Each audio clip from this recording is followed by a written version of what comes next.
Looking for all the latest tips, tricks, updates of what's going on in the recruiting industry, check out the Digital Recruiter Sunday night newsletter.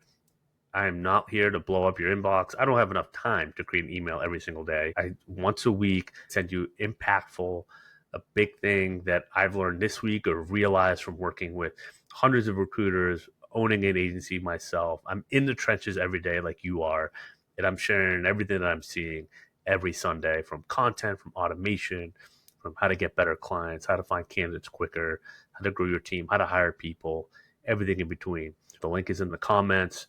Sign up today, or you can go to my LinkedIn profile, Clark Willcox. It's the first link on my featured section. You can sign up there. It's all free. So you get all the tips, everything that you need, free in your inbox every Sunday night. Sign up today.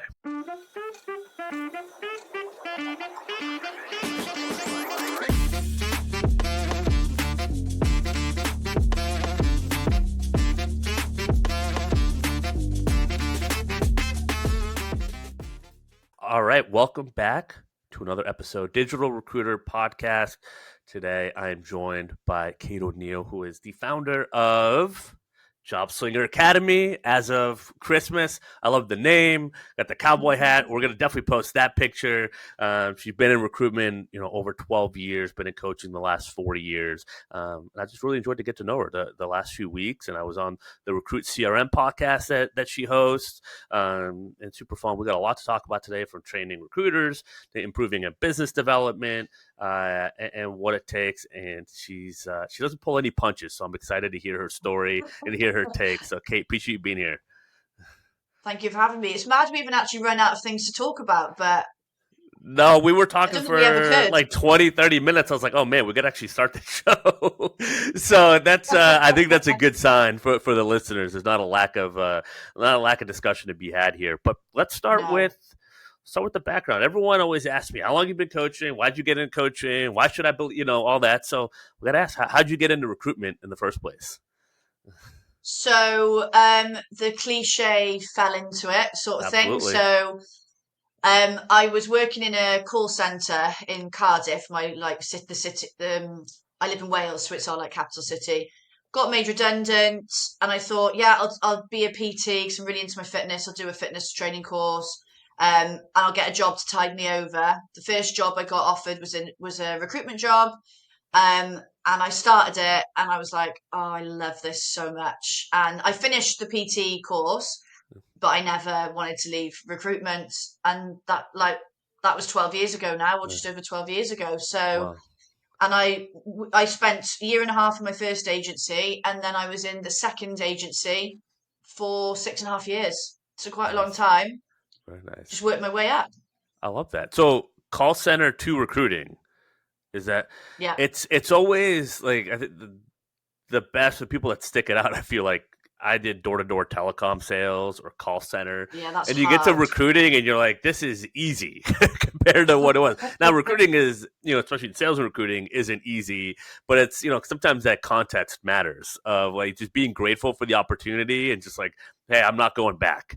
And I think that sometimes that can get people over the hump initially, where maybe some people fail starting out recruiting. I've noticed that falling into it, coming from a background, a setting that's like even tougher than recruiting. I think it's important to have that to remember that this is tough, but it could be a lot worse.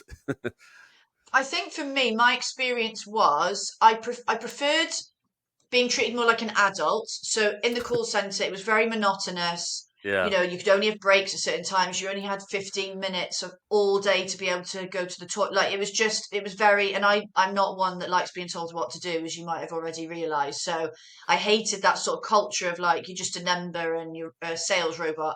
But what I did enjoy was the quick sales process. So somebody calls in, you upsell, you sell, you go to the board, you write I loved that quick. I've sold, I've made this much money today. And we had stupid amount of KPIs to hit in that job. It was insane. So when I went to recruitment, there was parts of it that were easier, but parts of it that were actually harder. Longer sales process, people, 2 sort of sales funnels, client and candidate. Yep. It was, outbound instead of inbound, but I loved them. I had a bit more freedom, a bit more flexibility, sort of manage my own desk. go out on meetings. I loved all of that. Like the building relationships. And there was parts of it that were harder, but parts of it that were easier at the same time. Absolutely, absolutely. What and I'm with you. It's there's more, yeah, like opportunity to be creative within the structure, which I always kind of found fun. I started at Aerotech. It's like, okay, follow this system, but then within that, you can be a little bit more creative and innovative and kind of use your brain and how to navigate. To your point, the two sales funnels. So that is challenging, but I felt like more rewarding, at least the fun type of challenge. Which Yeah. sounds like kind of what you found. What did you get stuck in, like a vertical or put in like a niche, or were you recruiting everything? Like, what was your recruiting focus those first few years? I've always had a niche, and it got even more specific as I went through. So my first agency, I did engineering, but sort of manufacturing within South Wales. We've got quite a big, um, there's a lot of manufacturing factories, plants down where I live. So I focused on that area, and Yeah. then did a bit of IT as well. And then when I went to the agency that I was with for like 6.5, 7 years, that was pharmaceutical sales recruitment. I initially went in to help them grow the medical device division, which it's still going. It's not their biggest division, but it does well. But then they moved me to the pharmaceutical side to manage and grow their graduate division, because that industry takes on a lot of graduates in the sales teams, Yeah. and they needed somebody to just take it over, grow it. No one was doing anything with it, um, and almost like, yeah, but building a business within a business basically. And that was a lot of I was only young. I was like 24, 25, and it was a lot of pressure. It was a lot of work. I was managing the whole of the UK, but oh my God, do I have amazing memories from that time? Like, it made me who I am today, and um, I made a massive success of it all on my own. Built it to 389 grand on my own from scratch. Um, at grad level, and I loved it, but it was hard. It was hard, but I do tend to have an affinity to things that are particularly hard and painful. So, but it made me the recruiter, the person I am today, being given that level of responsibility and flexibility in a way. Like, yeah, go off and just make it work. Do what you want. Just make Mm. it work. Where did you find, like, you starting at zero and kind of building it up, like, and now train a lot of rookies and trying to take maybe average producers and how to have them hit their goals or what their targets are, and that's tough. Not everyone makes it or makes it through. Like, I guess the first question would be like, when did you know, like, hey, this is worth it? Like, the juice is worth the squeeze, and I'm gonna like see this through, and I'm not giving up. Was that like day one, or was there kind of like a fork in the road moment that you had, like, to kind of like get to you know the destination? Yeah, I think I just felt very, when I was really lucky. That first agency I joined, we had amazing training. Like, for 12 years ago, we had like 6 weeks of training, classroom and out on the floor, loads of support. There was a training manager there, and I just knew like it was what I was meant to be doing, and I got myself to a good position relatively quickly for somebody new to it, and sort of, yeah, I just felt like it was the right thing for me to be doing. It was difficult, but there was never a there. Don't get me wrong, I've had points where I've been a bit disillusioned and I've thought, oh, do I need to do something else? But I've always gone back to, actually, no, I am doing the right thing. It's just particularly, it's a difficult time, and it's helped me grow and develop from there. But I think I remember in the training just loving it. And even at the end of my first year, just being like, I just loved it. Like, I just loved my job. Yeah. Like, it really just felt like I can build a career in this. Just that Yeah. knowing. I think it's and I asked because in the COVID era now, there's people wanting to work remote, and oh, what can I do that's remote? Well, I can do recruiting, and so there's a noticeable difference between people that are doing it just to kind of like, hey, I think I can make money doing this, and I've seen some of those people fall off the last couple of years, Mm. versus just like you kind of, it's like a weird love of the game that you kind of have to have for the people and for people that even started after COVID, right? That still develop it or learn. It's just like there's something about it, but you know that early on.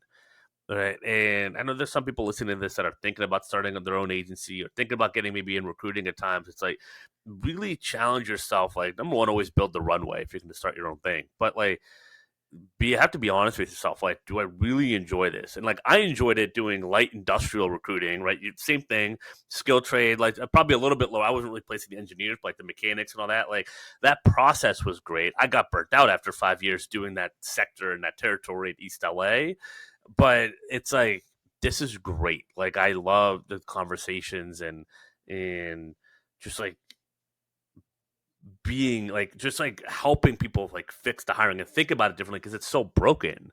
Like, what Mm. was it about the process like that like you love? Like, what was it that was like, oh, I'm sticking to this? I love the fact that this is a job that is accessible on the most part to all. You don't need a degree, you don't need, years in school, college, whatever you want to call it. But it's really hard. So I've always loved the fact that like I'm doing a job that probably about 70 to 80% of people don't last in. So I love that about it. Um, I Great love the answer. fact that it tests you. It's not easy at all. And I think what I love is like for me, I know I love what I'm doing when you can't tear me away from it. And there would be days where I pick up a new client in the afternoon or before lunch, and you couldn't pay me to leave my desk. Now, I'm not an advocate for overworking at all. I think balance is extremely important, and I've burnt myself out massively in my career, and I've learned harsh lessons about that, and that was self-inflicted. Um, but just that I always have had this fire within me, right? And when stuff like that happens, like great candidate, new client, whatever, that is a light, and no one can put that fire out. You can't tear me away from my desk, and I'm like it now.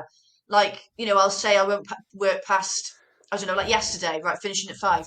Oh, I'll just do one more thing. I'll just do one more thing. I'll just do one more Yeah. thing. And it's because I love it. It's just because it's not like a necessity, like, oh, I don't really want to do this. So I think like I've always enjoyed that feeling.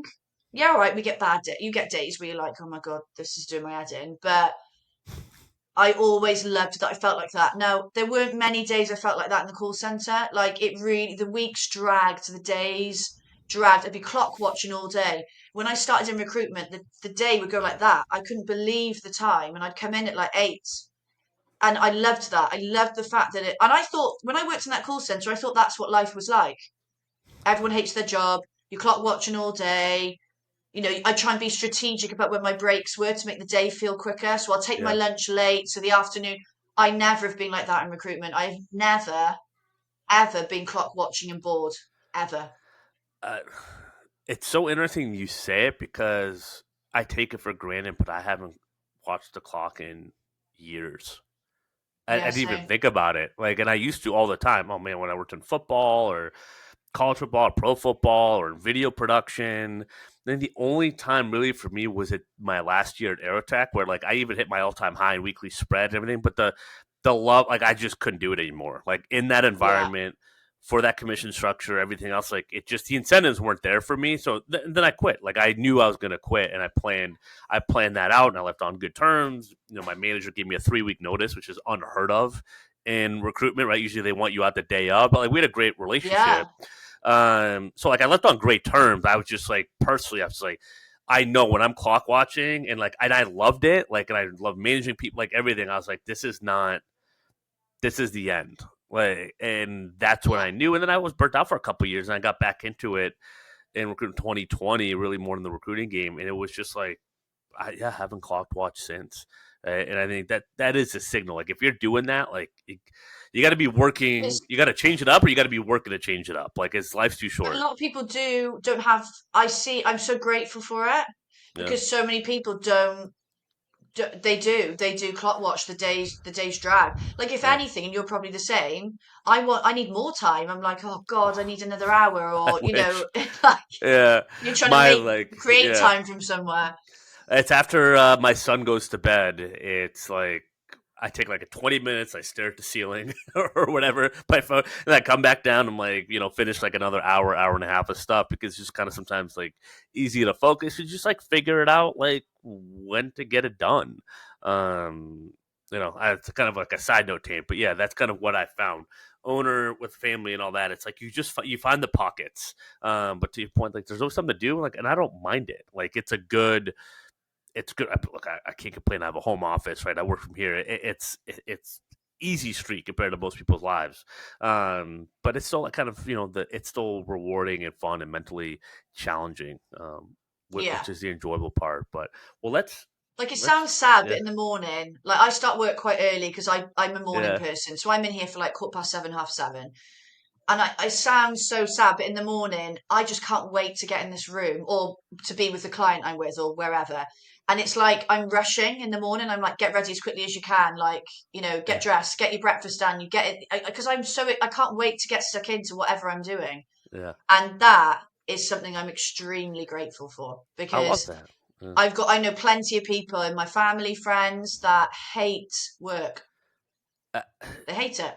I know it's, and I made the decision long ago. It's like if I hate, I got to figure out another solution because it's too short. So I love that. And obviously, you got into coaching 4 years ago, and clearly you love it. Talk to us about the transition into that and how this, the job slinger came to be. Yeah, so there is a bit. So burnout comes into this choice. Yeah, So I have a very high work ethic, and in my old agency we worked remotely. So this is way before COVID. Everyone went remotely, so no one could see what I was doing. They could see I was doing well. Figures were great. I'm not one to ask for help. I just don't like it. So I was overworking a lot. Just I had about three people's jobs to do, and I was such a different person then. I was stressed all the time, always rushing everything, couldn't relax. I couldn't even sit in my own company still. I had to be doing things all the time. And essentially, it got to the point where in 2019, I think it was 2019, 2019, I thought, right, I want to change. I want to do something different. I need progression, and there was nowhere for me to progress. So I started a coaching course. I did a leadership and management course. So I already planned sort of to leave. And then in the January, I was coming back from meetings in Edinburgh, and I haven't had one since, but I had a really bad panic attack in the airport just as I was about to board my plane. It was awful. I didn't know what was happening to me. Thought I was dying. It like I had to get help on the plane. It was awful, and that was the wake up call. I was like, I've got to do something different. I can't carry on with this sort of lifestyle. So that sort of cemented my decision. But then COVID happened. This is 2020 now, and I just thought I'm not letting it get in the way of my dreams, like of what I want to achieve. So I didn't change my plan. I was always going to leave October 2020. So I had a 2 month notice period, and I wanted to still be in recruitment, but I just wanted to do something different. I went on sort of a coaching course, open day sort of thing after discovering it existed. And I was just like blown away. I was like, this is what I'm meant to be doing. And yeah, I was good at it. Like, I just had this sort of, I was just so like, it's kind of how I felt when I started in recruitment. When you just are like, I can see myself doing this, like so excited about it. So it kind of yeah. came out of that really. But yeah, and then I was only ever going to do pure coaching, but then I got requests for training, and then that sort of transition. The business just like sort of evolved from there. Then I love that. So it's some coaching, it's some training, and how do you describe? It's interesting that you say that because I saw a comment from a coach the other day that the two are very different. And I think a lot of times very. agency owners are like, well, I don't know, isn't it all the same thing? Like, how do you define the difference with coaching and training? So when there's a gap in knowledge, that's a training need because Yeah, you can't. People don't know what they don't know. So if somebody came to me and said, right, I've got a team of rookies and I want them to have coaching, I'd be like, well, no, they don't need coaching yet. They need training first, and then we can move on to the coaching. Whereas if somebody came to me and said, I've got a team or I've got a person who, really resistant to business development, won't stop doing it, won't pick up the phone, and we've established that, that there's not really much of a knowledge gap. It's a behavior change we need. It's a limiting belief. It's confidence. That is a coaching need. Yeah. So it's That's, linked to sort of behavior change, mindset sort of stuff. And the two can be done at the same time if there's a bit of both needed. But that's the way I explain it to people. That's the easiest way to sort of work out what the need is, really. absolutely, and that's where it's interesting because it made me that comment made me think it's like even how I explain it. Like there's very much like a training up on LinkedIn, but then there's a whole other piece that I could do with like coaching and like sales and recruiting coaching and accountability and best practices and all that. So it's made me think this month of like, okay, like I actually have to differentiate that because I think sometimes even what I present, it can be muddled waters, but it's very much doing both, right? I've had coaching clients for 2 years, 3 years now. I'm not teaching them LinkedIn anymore. They know what to do on there and it works. Yeah. It's just like all that, but it's interesting. It's because a lot of trainers call themselves coaches. That's why it gets muddled. Yeah. But, and I say this to people is like, you could bring me in and I could throw all the training in the world at them, the best training I've got on business development, for example. But they ain't, if they've got major confidence issues, limiting beliefs, everything else, they ain't going to change their behavior. No, they need coaching. Yeah. No, it's It might for a little yeah, bit while I'm there and they sort of feel supported and momentum is there. But when I leave, that yeah, behavior will come back in because yeah. They it's won't stick habit, to it. it's Yeah. ingrained, and it's stuff going on with their thought process. So that needs to be tackled if you want real And long I term change with some of this stuff. and I see it all the time with automation and content. People see it and then it kind of works, but then they're confused. And it's like, how do I? It's like, right, you set it up, but you need the ongoing support and to kind of get over that. It's the same thing with content. A couple Mm. posts, is it working? It's not working. I'm not getting results. And then I'll check people's inbox or I'll check their profile views. I'm like, you got 10 hiring managers right here that looked at your profile or like your comment. Have you messaged them? No. You got 5 replies here that tried to open up the conversation with you with the messaging we helped you with, and you completely shut the door down. like, so like we trained you up, we got the result, but now we got to coach you on how to actually do something about Yeah. it. And it comes from Um, people's belief in things and perception of things. So, like, yeah, talk to me about that. oh, Yeah, well, it's not working. I've had a shit month. Yeah, but you've had, 10 interview requests in 2 weeks. yeah, Oh, well, I just don't think that's very good. It's their belief, and it's like getting them to change their perception of reality yeah. and to think more positively. So many people are working on a negative mindset every day. Everything's glass half empty. So they Well, view everything and then they don't try things and put themselves out there and go out of their comfort zone and make the most of opportunity that's out there.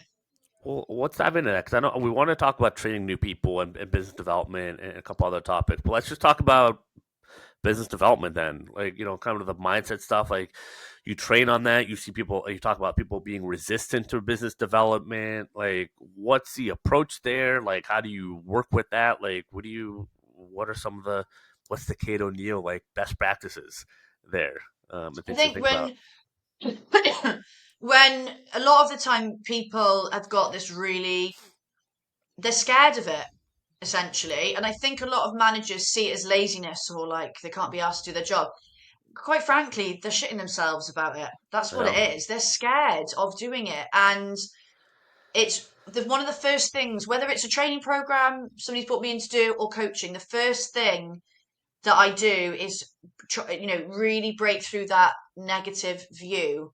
And it's asking them like, right, when you hear the word business development, like what things spring to mind? And exploring that, like where has that come from?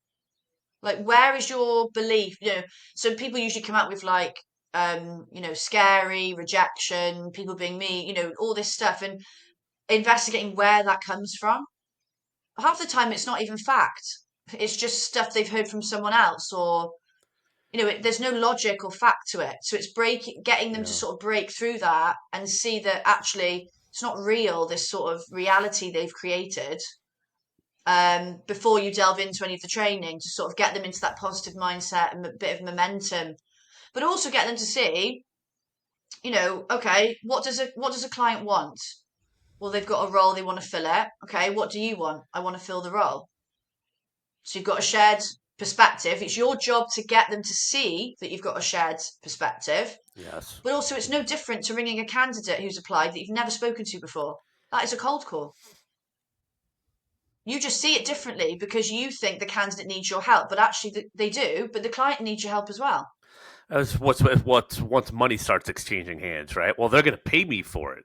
There's more responsibility and all that, and am I a used car salesman and all that, and yeah, it's just it's definitely different, but it's not at the same time.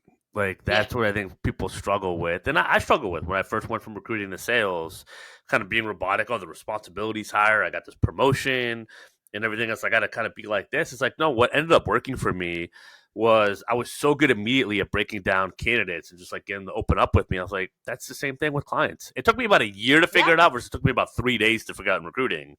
It's like a But light bulb moment, isn't it, when you yeah, realize I'm just trying to do the same thing. yeah, and qualifying and requalifying and calibrating. But yeah, it's just people come from different. They just have a different perspective, right? With jobs, it's kind of known, like, all right, you maybe not aren't always looking for a job, or it's kind of a different. But with the hiring managers, it's like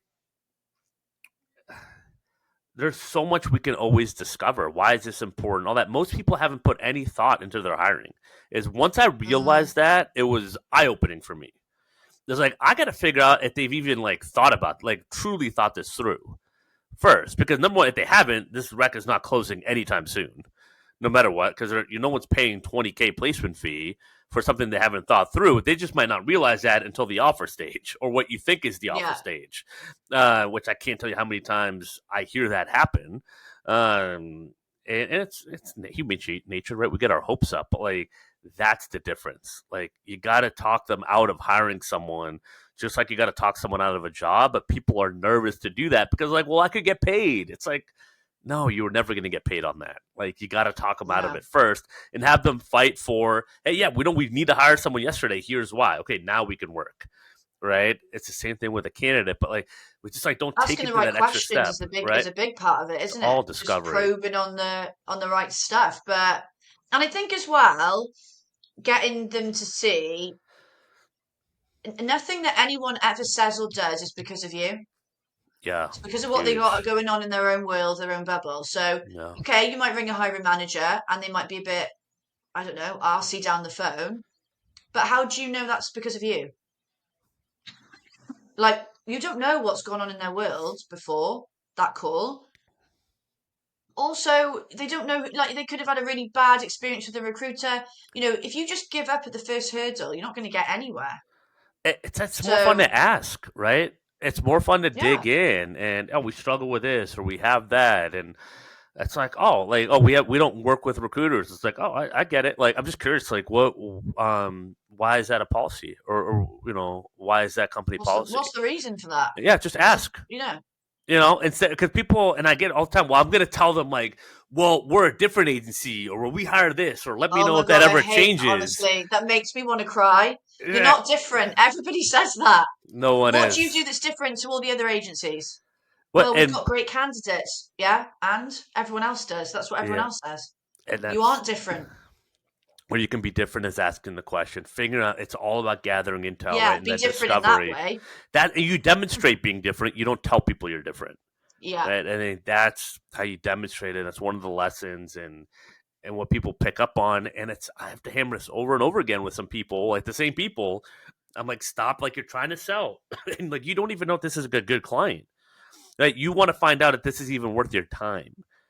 And yeah. that's what like that Qualify the mindset candidate like shift. you The qualify the client. client. Sorry, like you would a candidate. Is this worth your time? Are they going to make me look bad? Right? The kid. That's what we think about the candidate. With a client, it's like, hey, are they not?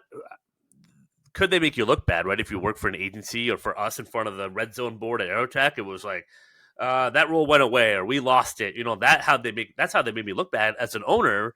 Right? I don't necessarily have the board in front of 80 people every day, the meeting twice a day, but it's like, are they going to get me paid? Like, Yeah. are they showing the behaviors and actions of a company that's going to pay this fee? And Are they you going to have treat to me look with at it that way. respect and value the work that I'm going to be And then doing? And then you work from there. Okay, then is the fee worth? How are they treating me? Absolutely. But number one, it's a business, right? Because we can't. I could deal with clients that treat me with respect that are never going to pay anything. But it's like, yeah, are they showing that they're going to buy? Okay, great. Now, do I want to actually work with them? It's to your point. It's like we got to figure that out, and those are the two things, right? And if we get there, okay, now we can kind of figure out some of the stuff. But it's amazing. It's so funny. It's so simple, but it's so hard. Mm. Like, why is that? Do you think? I think I think people try and overcomplicate recruitment all the time. So you probably see it on LinkedIn, a lot of recruitment influencers, and they're posting about all these different tech and follow this process. And I just think like it's really not, you don't need to make it that difficult. It's pretty simple. It's a lot about building good relationships, following a pretty simple process, asking the right questions. Um, I think people just overcomplicate it. And also I think that sometimes what the problem is that there's people trying to train people in these agencies that A, don't enjoy training, and B, don't have the capabilities. Just because you're a top biller doesn't make you a great trainer. Actually, top billers normally don't have they don't always have the qualities that make great managers and trainers, because that's why they're a top biller. Do you know what I mean? So it's Because they like, don't know. They don't sometimes know. They're like they just did it. and also Like they're very focused on their own sort of, they're extremely focused. Like that's what's made them so great. So they've got people sort of trying to explain to them what to do, or they're trying to learn from other people that have just done it, and it overcomplicates it. Because I speak to some managers, and like, I had a meeting yesterday, and they were like asking me, what's the process you'll do with them for BD? And they were like, that's what we do, but we can't seem to. He said, I find it really hard to tell them how to do it. And I get that. It's like teaching is a different skill in itself. And when you've got all the knowledge up here, but you don't really understand how to get it across in the right way for people to get it, bearing in mind, if you've got a team, they're all different learning styles, all different personalities. You've got to adapt. You've got to make sure everybody's on board. yeah. And that's what sometimes the struggle is. And that's why the message doesn't, it gets out and it's overcomplicated. And that's why then everybody finds it. Do you know what I mean? It just, Yeah, it's the science of recruiting is pretty cut and dry, but the art of it is a whole different story.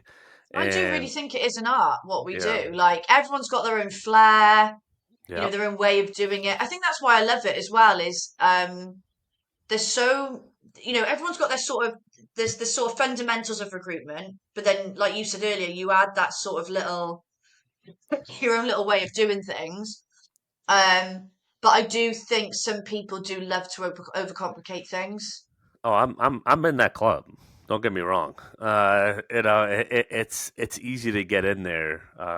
But yeah, It's it's once overthinking a lot as well, isn't it? I yeah, do it myself with my own businesses. I really will overthink, yeah, and I have to check in with myself and stop myself from doing it. That's just how I am.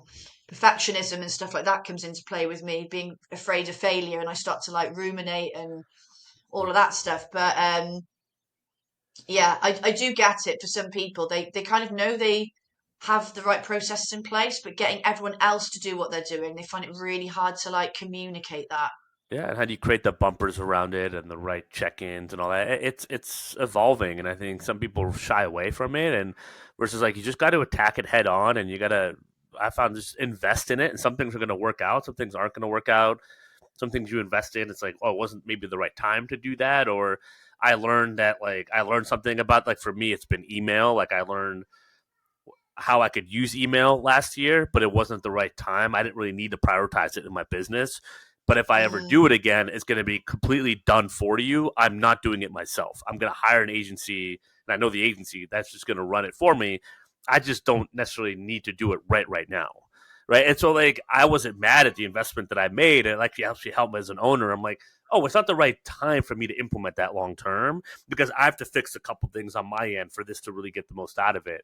But it was enough of an investment of a test of like, okay, I know where that fits in my business.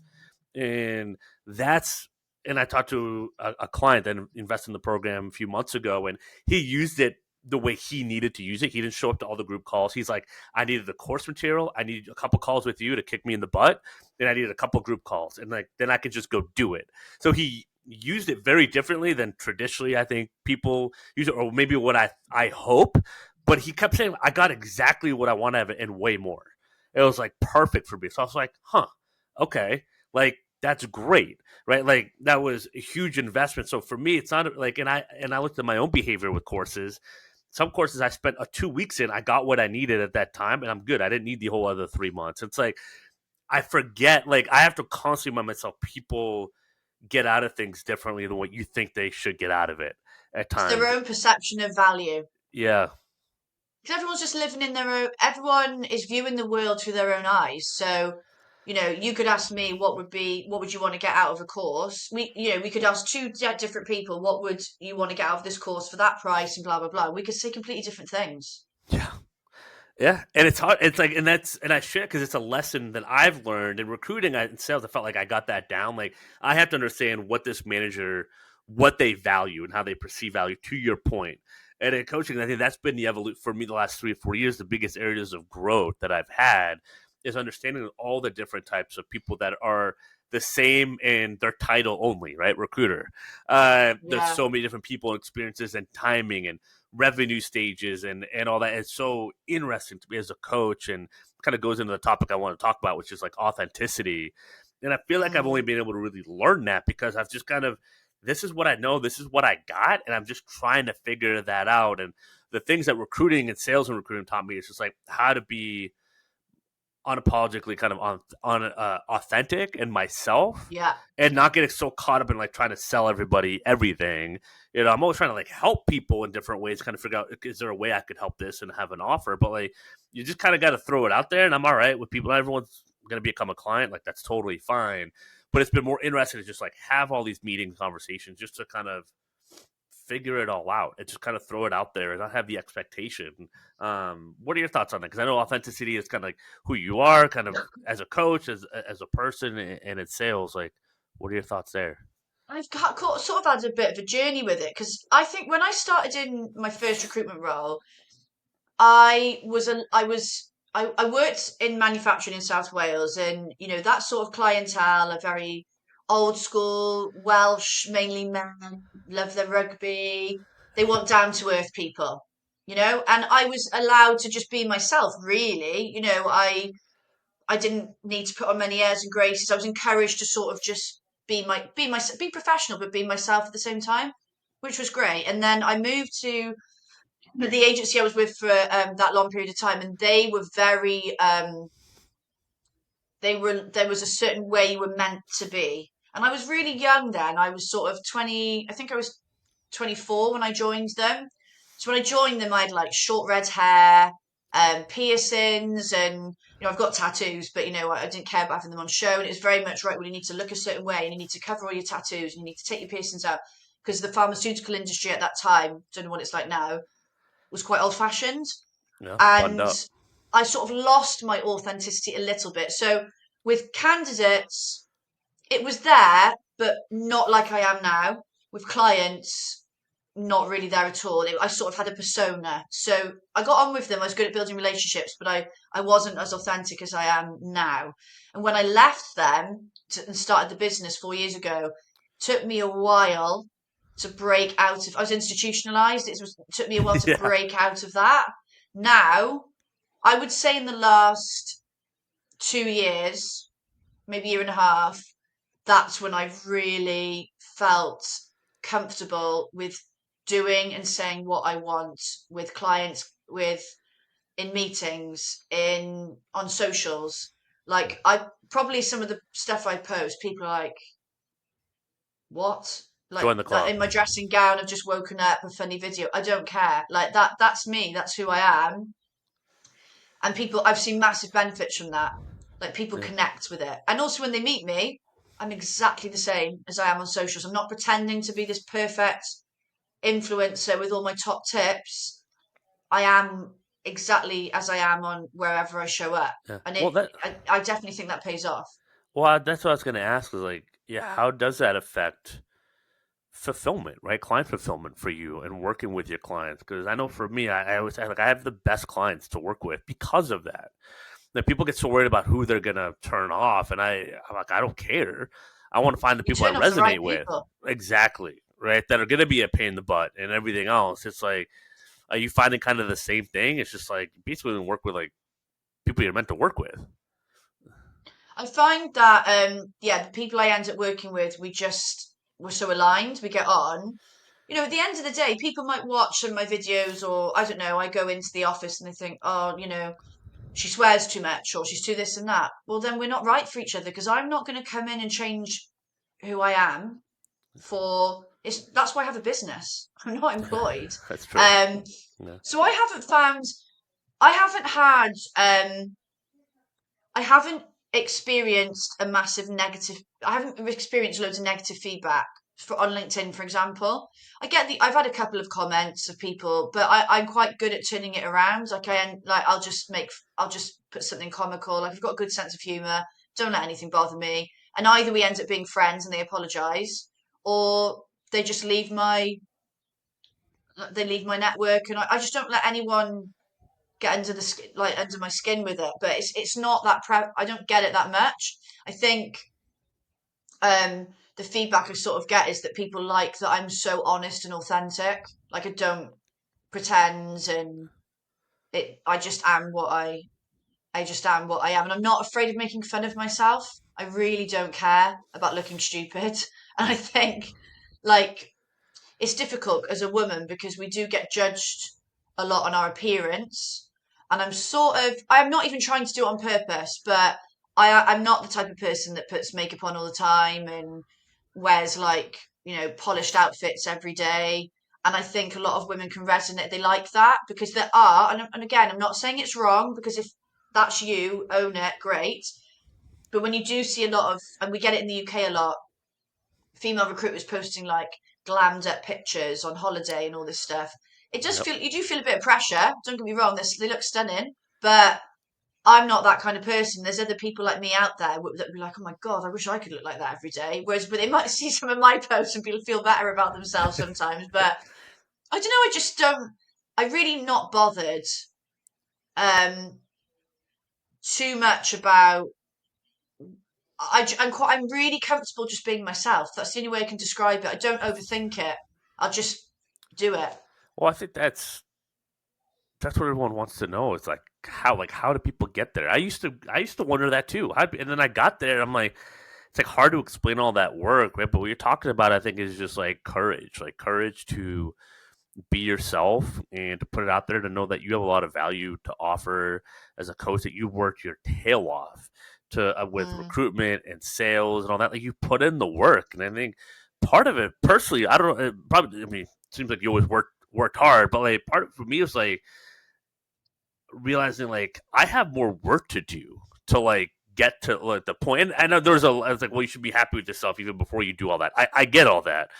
For my own journey, it was like when I started taking more action and just trying to do things and not trying to shortcut life, I became way more mm, comfortable with myself. yeah, totally. And I don't know I if that think resonates, but that's kind of what I think. Hearing you have like kind of articulating, like I think that's how I connect with that.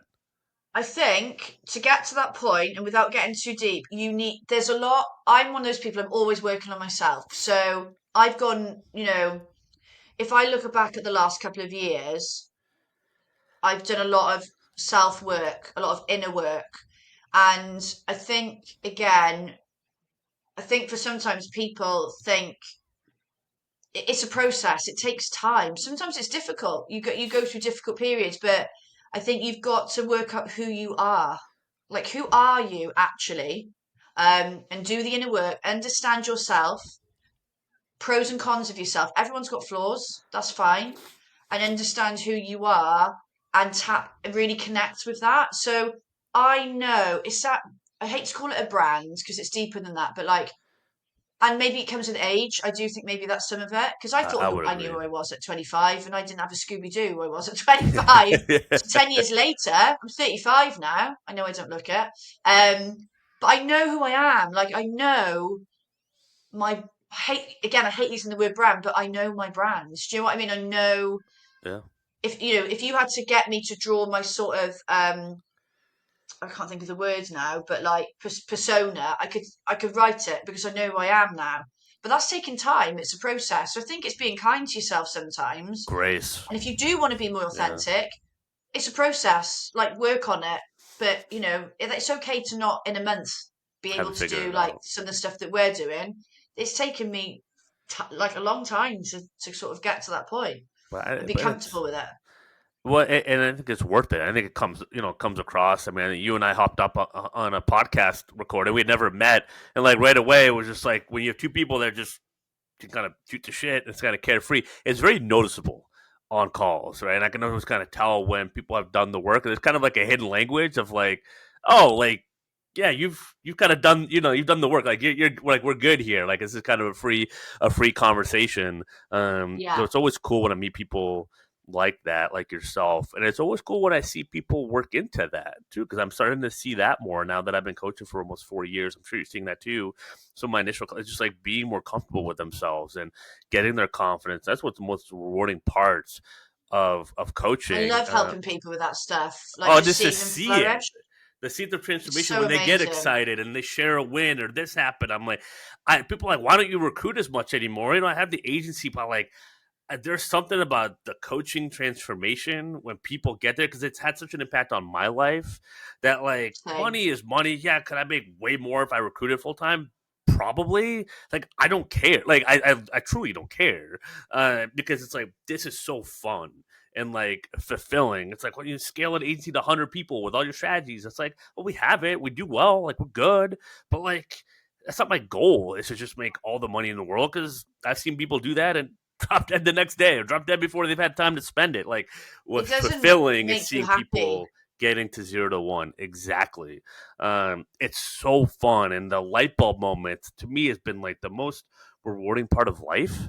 And I just like, I love helping people get to that point for themselves, if they're Yeah. ready to get there, right? If they're ready to make that happen, which is, again, one of the things that one of my coaches told me. He's like, Clark, not everyone's going to be successful like you. Some people are just meant to fail at that time. I'm like, oh, it's so hard to accept. Like I hate I know. accepting that.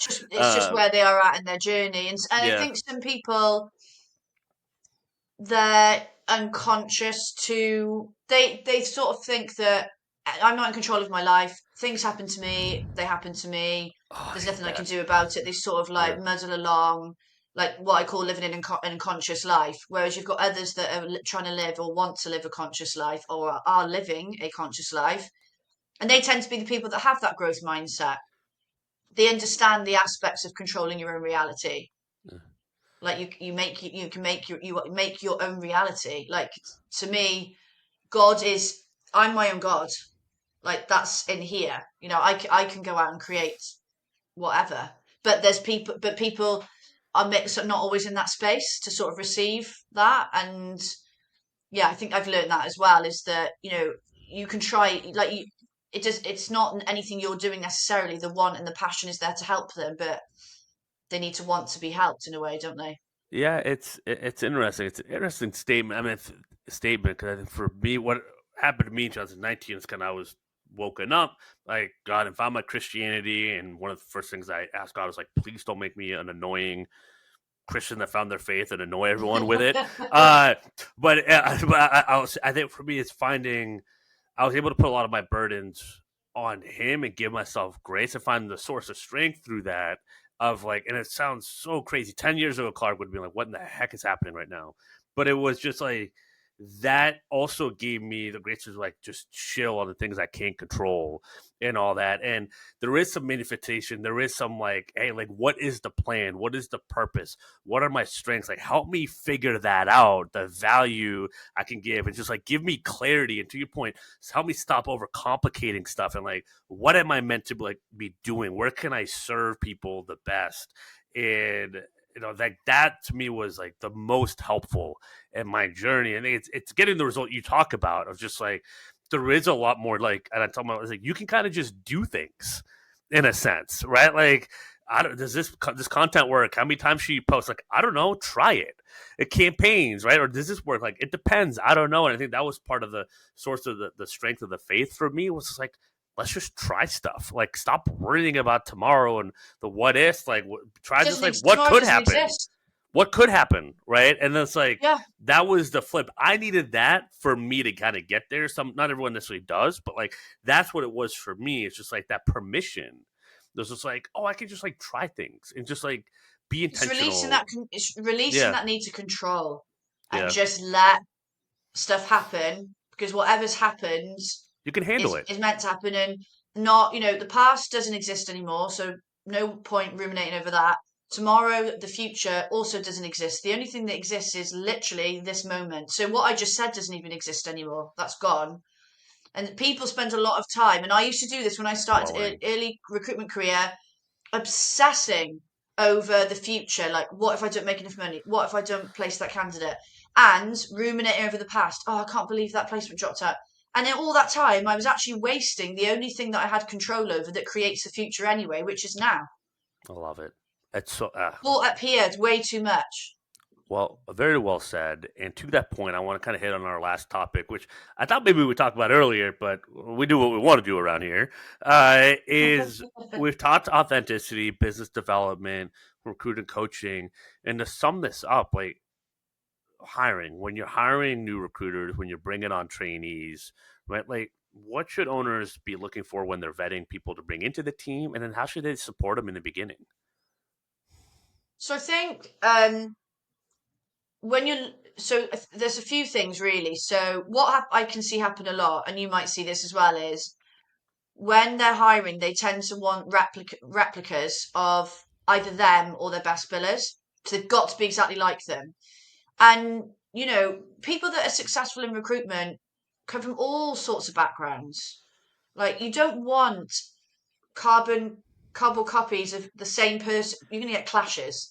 So what you want is variety and bringing different people in. But what you do want, and I don't know if we started pressing record and we talked about this, is that spark. Yeah. And that sort of, when you speak to somebody and you just get sort of excited, you're like, oh, they're going to be really good. It doesn't, and they can come from all sorts of backgrounds. Yeah. So they don't need sales experience, there's pros and cons to that. Like I said, I came in expecting quick sales processes and there wasn't. And that's why some people that come from a very short sales process background into recruitment don't last because they can't be bothered. They're like, oh, this is too much work. Yeah. This is too much for me. And they're True. used to like quick, quick, quick, quick, quick. And so I think it's being open minded about the background and looking at the potential of the person and sort of transferable skills, like how resilient are they? What communication skills have they got? What sort of experiences can they tell you about that you think, oh, that shows really good qualities for this job? Hard work, like good work ethic. And they don't assume that just because they're fresh out of university or fresh out of college or whatever that they don't have resilience. I think there's that assumption that somebody young can't be resilient.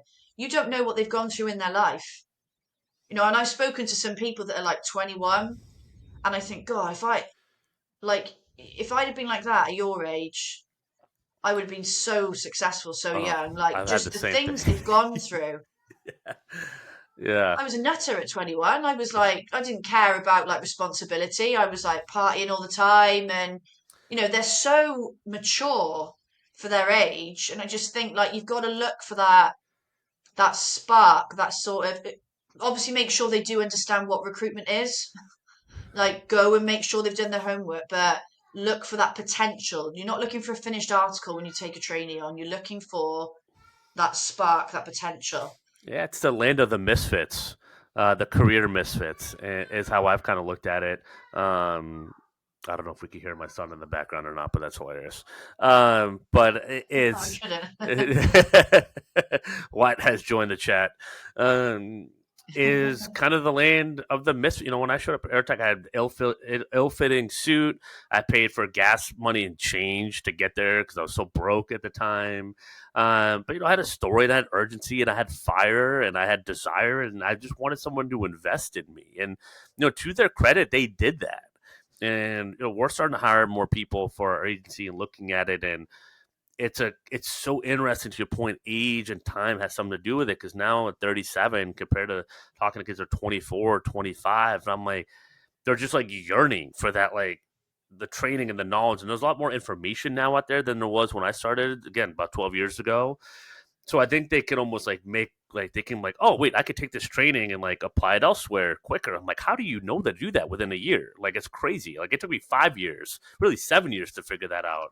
But then they're just like, wait, you figured out all this stuff. Like, I'm ready to work and I'm ready to do it. I'm like, oh, like Yeah, that I'm eagerness ready to to learn bring is on these people important. now. Yeah, it's just a cool kind of circle of Yeah. life moment. Yeah. I remember like just really loving like learning again because I'd Yeah, finished uni, I'd gone and worked in a different job for a bit. You know, it was basic insurance, car insurance knowledge I needed. I enjoyed that challenge. So yeah, you want something that's sort of humble and eager to learn and isn't going to be sort of thinking they're right all the time. Bearing in mind these could be people of different ages. They could be second jobbers. You know, they yeah, don't have to be. Don't even you don't need a degree to do recruitment anyway. But I think it's just that spark in somebody, and that I think you see through the process like how eager they are and how much you want something that really wants it. But I think that yes, balance is important, but we can't sugarcoat how difficult this job is, and you need to find somebody that isn't just going to expect to rock up, coast, not want to go out of their comfort zone. And I was similar to you, like my first recruitment job, like I said, I had red hair. I think I had half my head shaved at that point as well.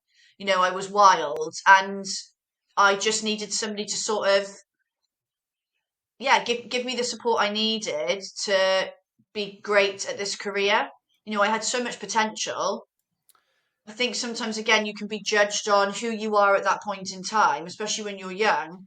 But hmm you grow up and you change and you develop, and you'll always have that essence of you. but you Like I've still have evolve. got that fiery Yeah, sense of humor, but yeah. I think you got to give people. Sometimes it's just giving people a chance, isn't it? Time, yeah. If you find if you reveal the resiliency and the work ethic, a lot of it is grace and patience and guidance, and completely agreement with you on that. And so, like, what is the first like 6 weeks, 90 days? Like, what should that look like, right? What should owners and leadership focus on when they're bringing people on to kind of set them up for success or give them a chance to attain success?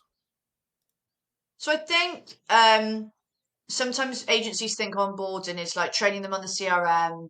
They get Oh my all the god. forms done they Yeah. need, and that it needs to be more than that. So yes, you do need to get them set up on all the systems and everything like that. Um, bearing in One thing I will say is that CRM training usually is videos that they're sent, hours of videos, and it's boring. So if you want them to actually learn how to use the CRM, chunk it up, bite size it, then get them practicing. So this is one thing my first agency did very well is we would learn something small and we'd go and practice it on the system. So we all got on board with the CRM really quickly. But what I say to agencies is in that first week, like integrate them with the company, you know, get them bought into your mission. Like who is your agency? Because half the time they don't even know what the bloody values are or get them bought into your cause of what you do. Because I go into agencies and I'm listening to, I don't know, BD calls, even candidate calls. They're not talking about anything the agency does or how we can help. And when I've asked them why, it's like, well, I don't really get it. I don't know anything about the agency. They've not been told anything. How is it set up? What's the sort of, like I said, values, mission statement, EVP, all that stuff. And for me, that you've those managers need to spend a lot of time with their new team and get to know each other, sit down with them, and I always recommend behavioural profiling. So they get a profile, the manager has a profile, share it with each other. This is what I'm like. These are some of the things I find difficult sometimes. So if I'm ever snappy with you because we've got a deadline, it's nothing to do with you. That's just what I'm like, and I'm working hard, and pull me up on it. If you see me doing it, tell me, and vice versa. So you're showing them I understand you, I value you. Because if we want good employee engagement, they need to feel seen and heard.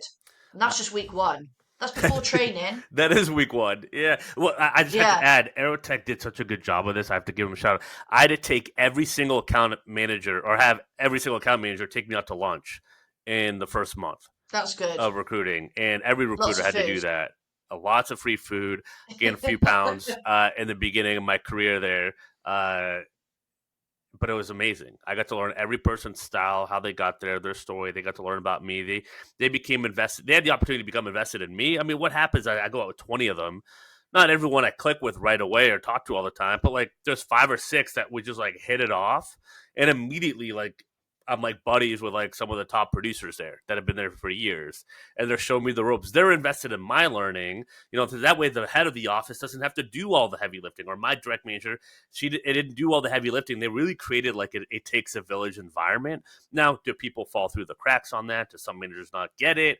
And yes, that happens, but it was very obvious with a manager that facilitated that, and the recruiters, it gave the recruiters a chance to go all in and kind of drink the Kool-Aid, if you will, right, and kind of make it happen. And I totally did. And then over time, I kind of realized like what's what, and all that. But again, that optimism served me well in that environment because I just got to follow their Yeah, process and had a great time. And looking back, I'm like, man, that is brilliant that they did that, because like I felt, and they chunked out the learning. I had to shadow screenings and reference checks and all that stuff like in the beginning, and I was just like, I was completely set up for success in the that beginning is the there. key. Set Yeah, them up for success. Give yeah, them give them the best opportunity. So do it in a logical order. Teach them the recruitment process in a logical order. Mix of classroom and doing, practicing. And what I hear a lot is, oh, they're not ready for BD yet. 6 months in, then we can't have them speaking to clients yet. What do you think that instills in their mind? fear. I'm not ready. I'm not ready. It's hard. It's really difficult. Get them doing things early. You've got to trust them. Bring them on meetings. What's the worst that you can do really in recruitment? Most of it is, oh, I've got to call them back and say something different or whatever. It's really, there's not much you can do that's like not reversible. Do you know what I mean? It's Yeah, like, I remember my first candidate call, I had to ring them back about 6 times because I kept forgetting things. getting But you information and learn, all don't that. you? Yeah, yeah, and you just gotta, yeah, you figure it out. You have to create that forum where like there's gonna be some mistakes and to figure it out, and um And it's yeah, yeah. okay. Like, that's what that agency did. They're called Into People. They did so well with me. Was like, okay, you made a mistake. It's fine. What are you going to do Oh, about it? that was the first environment I ever really felt that way in ever. Like truly, like over and over, that I could just like they would let me figure stuff out, and I didn't feel like I had Yeah. to be on eggshells, and that from in both personal and business. That was the first place, and I remember that. And I think that's sounds like the reason why you got into coaching. That's a huge reason why I got into coaching, is to give people that forum of like, we're gonna get stuff done, we're gonna put in the work, but I care about you trying things. I'm gonna give you feedback on it, but I love Hmm. the effort. Like keep the effort going. Yeah. And And I don't know so about yeah, you, but like, I think recruitment, a lot of it's problem solving. yeah, I love solving problems. And I think if you're looking for rookies, that is something to look out for as well. that's a Like people that love solving problems, yeah. because that is a lot of what we have to do. Absolutely. All day, every day. I got about 10 more problems to solve today. So, and I don't want to take much your time because there's a much later where you are. Kate, this was awesome. I knew this was going to be, but we kept I going. I knew was it'd like, be oh, fun. I think we passed the hour mark. So that's like kind of in turning my deadline, because at some point, if we just keep going, people, I don't know who'll still listen. If they hear me keep talking, they'll listen to you though. But this was great. I appreciate you coming on and sharing and your experience as a coach, as a recruiter. I mean, there's such valuable insights here, and people don't talk about this stuff enough. It's always KPIs and numbers and placements, but if you want to get somewhere, you're not quite there yet. Like, this is the stuff that matters. I mean, recruiting is communication. It's all these conversations. Like, how do you get better communicating? To your point, you got to figure out yourself first. You got to figure out the other party as well. And like, that's it. Like, this is the journey that we can ask ChatGPT for KPIs and numbers to hit and volume in the science of recruiting, but it can't teach you the art of it. That's No. why it's important to have these conversations and programs and coaches like yourself. So thank you. Yeah, thank you for having me on. Of course. Any last words of wisdom? Oh God, you put me on the spot Oh, I now. did. Do you know what? I think I've already said it, but I'm going to say it again for the people at the back, because I think I try and remember this every single day, not just in work, but it's that piece around, like, whatever anyone says or does to you has nothing to do with you. I think in recruitment, when we deal with people all the time, we can really take things personally. So just remember that colleagues, managers, clients, candidates, everyone's operating from their own world. So just don't take anything Yeah. personally. No, be the stillness in all that. and Mm. kind of just take it all in and be that leader in those relationships. I think it's such good advice. It allows you to be the leader in that communication when you can kind of not take it personally. That's the art 100%. of a great recruiter. So well said. Good, great end. So, well, thank you again. And thanks all for listening. Until next time, happy hunting, y'all. Bye.